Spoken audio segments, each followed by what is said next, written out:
KBM 963 news ప్రతిక్షణం న్యాయం కోసం.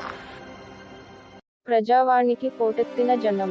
ప్రజావాణి పేరిట విజ్ఞప్తుల స్వీకరణ కార్యక్రమానికి ప్రజల నుంచి భారీ స్పందన వస్తోంది.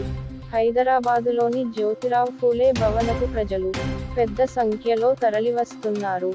శుక్రవారం ఉదయం జ్యోతిరావు ఫూలే భవన్ నుంచి పంజాగుట్ట సర్కిల్ వరకు అర్జీదారులు బారులు తీరారు. దీంతో పెద్ద ఎత్తున ట్రాఫిక్ జామ్ అయింది.